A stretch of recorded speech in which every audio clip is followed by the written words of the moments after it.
Students, आपका new topic शुरू हो गया है प्रकाश परावर्तन के नियम। ठीक है। अब प्रकाश परावर्तन के नियम को मैंने आपको प्रकाश परावर्तन का सारी प्रोसेस समझा दी थी। तो अब मैं इसके आगे प्रकाश परावर्तन के नियम के बारे में बताती हूँ। ध्यान रखिएगा, इस नियम में फर्स्ट कंडीशन ये है कि एंगल आई एंगल आर दोनों बराबर होते हैं। हमारी किरण कहीं पर भी समतल दर्पण की किसी बिंदु पर आकर टकराती है तो उस पर जो भी प्रोसेस आगे की होगी वो सिंगल एंगल आई और एंगल आर के बराबर होगी। आपतन कोण और परावर्तन कोण दोनों बराबर होंगे। फर्स्ट नियम हमारा परावर्तन के नियम का फर्स्ट नियम यही है कि आपतन कोण आई तथा परावर्तन कोण आर दोनों सदैव बराबर होते हैं। Angle i equal to angle r. अब दूसरा नियम, आपतित किरण, परावर्तित किरण तथा अभिलंब तीनों एक ही तल में होते हैं। वो तल कोई सा भी हो सकता है। ठीक है, तीनों एक ही तल में होते हैं। आपतित किरण, परावर्तित किरण, अभिलंब तीनों एक ही तल में होते हैं। ठीक है। अब आपका नेक्स्ट टॉपिक शुरू होता है। मैंने आपको प्रकाश के बारे में बता दिया था कि प्रकाश किसे कहते हैं। प्रकाश एक ऐसा कारक है जिससे हमें वस्तु दिखाई देती है। अब मैं इसको प्रॉपर्टीज बताती हूँ। प्रकाश के गुण। प्रकाश के कारण हम नंबर वन प्रॉपर्टी, वन गुण। पहला गुण क्या है? प्रकाश के कारण हम वस्तुओं को आसानी से देख पाते हैं, लेकिन प्रकाश स्वयं दिखाई नहीं देता।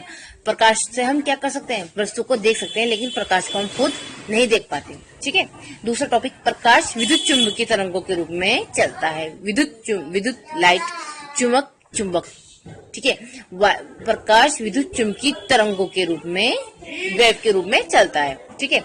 निर्वात में प्रकाश की चाल 3 गुणा 10 की घात 8 सेंटीमीटर होती है। निर्वात में प्रकाश की चाल 3 गुणा 10 की घात 8 मीटर पर सेकेंड होती है। ठीक है। प्रकाश सीधी रेखा में चलता है। ये इसके 4 गुण है। गुण और भी है, लेकिन 4 टॉपिक लिख देना। 2 नंबर के अगर आएगा क्वेश्चन पेपर में तो 2 नंबर का ही आएगा, उससे ज्यादा नहीं आएगा। तो हमारे 4 टॉपिक भी इसके इक्वल सही है। ठीक है। अब आपका नेक्स्ट टॉपिक है पार्श्व उत्क्रमण। पार्श्व उत्क्रमण के बारे में हम पता चलते हैं। ये एक प्रतिबिंब के रूप में होता है। जब हम अपना प्रतिबिंब समतल दर्पण में अपना प्रतिबिंब देखते हैं तो हमारा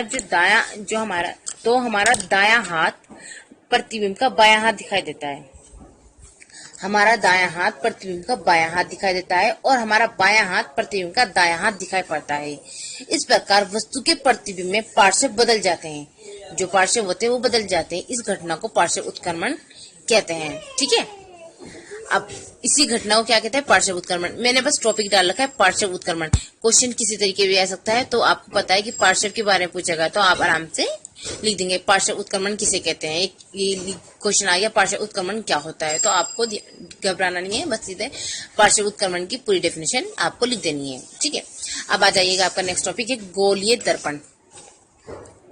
गोलीय दर्पण क्या होता है? कांच का खोखले गोले का कटा भाग होता है। जैसे कि सपोज कर लो ये आपकी गेंद है।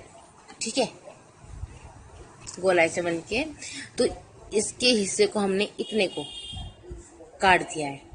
ठीक है, या कांच का खोखला गोला समझ लो, इसे हमने इस हिस्से से काट चुके हैं। ठीक है, ये हमारा जिसके इस तल पर या बाहरी तल पर या ऊपरी तल पर क्या होता है? पॉलिश की जाती है।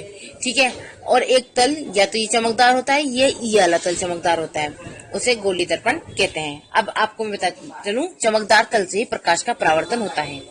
चमकदार तल से ही, जैसे सपोज कर लीजिए आपका ये तल है, ये आपका एक दर्पण है।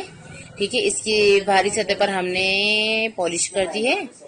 ठीक है, पॉलिश करने के बाद इसकी वाली सतह से ही हमारा प्रकाश का परावर्तन होता है। जैसे यहाँ से प्रकाश की किरण आ रही है, एक बिंदु पर, किसी बिंदु पर आकर टकराएगी, उसी बिंदु से वापस लौट चुकी है। ठीक है, इसे कहते हैं प्रकाश का परावर्तन। यहाँ से हमारा चमकदार सतह से ही प्रकाश का परावर्तन होता है। ठीक है। गोलीय दर्पण कितने प्रकार के होते हैं? गोलीय दर्पण 2 प्रकार के होते हैं। एक अवतल दर्पण, दूसरा उत्तल दर्पण।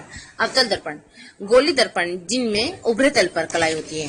जैसे कि सपोज मैंने ये वाला बता दिया था, जिनके उभरे तल पर कलाई होती है उसे हम अवतल दर्पण कहते हैं। और भीतरी तल पर क्या होता है? परावर्तक तल।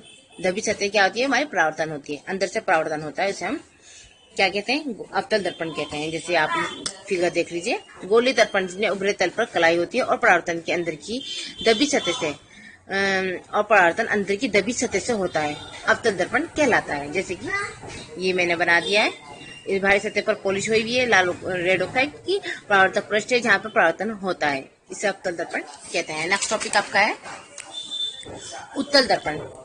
गोली दर्पण जिनमें दबे तल पर, जैसे कि हमने ये डायग्राम बनाया है, ये हमारा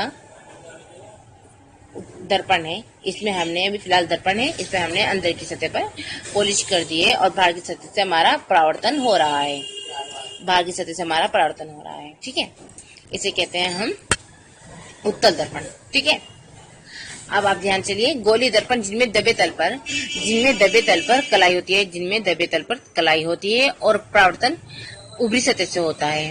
परावर्तन जिनमें, देखो, गोली दर्पण जिनमें दबे तल पर कलाई होती है और भारी तल पर ऊपरी तल सतह पर क्या होता है? परावर्तन होता है, उन्हें हम गोली दर्पण, उत्तल दर्पण कहते हैं। जैसे कि आप एक डायग्राम देख लीजिए, पॉलिश हो रही है ऊपरी सतह पर और परावर्तन